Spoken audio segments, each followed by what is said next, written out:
को पक्की बात कहते हैं। नाम में कितनी बड़ी सामर्थ्य है।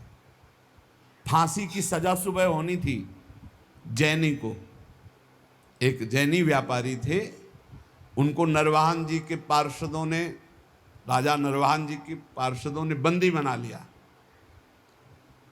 तो उनके पास हजारों सैनिक थे, तो युद्ध किया, सैनिक मारे गए, क्योंकि राजा नरवाहन के बड़े ही बलवान और क्रूरकर्मी योद्धा थे। बंदी बना लिया, जेल में डाला, कहा कर मांगा था तो दिया नहीं, युद्ध किया। अब उसका दंड यह है कि जितनी संपत्ति जब्त की इतनी संपत्ति और मंगाओ, नहीं तो तुम्हें कल फांसी दी जाएगी। उसने कहा है ही नहीं संपत्ति तो कहां से मंगाए, तो कहा कल फांसी दी जाएगी। रात में उनको भोजन देने के लिए जो एक कर्मचारी थी वो गई और कहा मैं जानती हूं कि तुम निर्दोष हो, पर देखो यहाँ का बल कानून है और कोई कानून नहीं है। महाबलशाली है नरवाहन जी, उनका परिकर बख्शेगा नहीं, कल तुम्हें फांसी होगी। और उसके होश उड़ गए। कल होगी? बोले कल दिन में तुम्हें नहला धुलाकर फांसी दी जाएगी। बोले कोई उपाय बचने का है? बोले एक उपाय पक्का है, पक्का। क्या?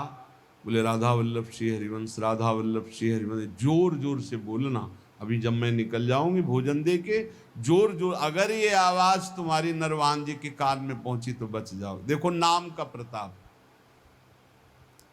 भला किसी की फांसी की सजा होने को कह दिया जाए राधा वल्लभ श्री हरिवंश बोलो बच जाओगे, तो कितनी जोर से बोलेगा? हृदय से बोलेगा, जोर जोर से राधा वल्लभ श्री हरिवंश, राधा वल्लभ श्री हरि। ऐसी आर्त भाव नरवाहन जी के कान में पड़ा कि मेरे गुरु जी का नाम और मेरे इष्ट का नाम, गुरुदेव हरिवंश चंद्र जो इष्ट राधा वल्लभ, नाम की ध्वनि की तरफ बढ़े।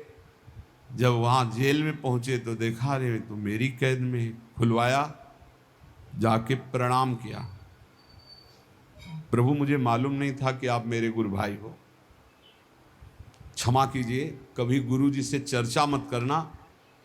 और वो तो सदैव भजन में रहते थे, राधा वल्लभ श्री हरिवंश, राधा वल्लभ।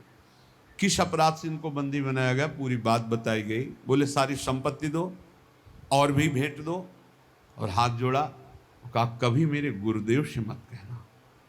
बड़ा आश्चर्य हुआ कि जहाँ इतना मुझे प्रताड़ित किया जाए, इस नाम के बल से मुझे सम्मान, संपत्ति, जीवन सब कुछ वापस मिल गया।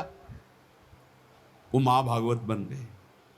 यहां कह रहे हैं कि जब हम नाम जप नहीं करते थे तो जो इंद्री चाही मुझे फंसाती चली गई, आज नाम जप किया तो सब। प्रथम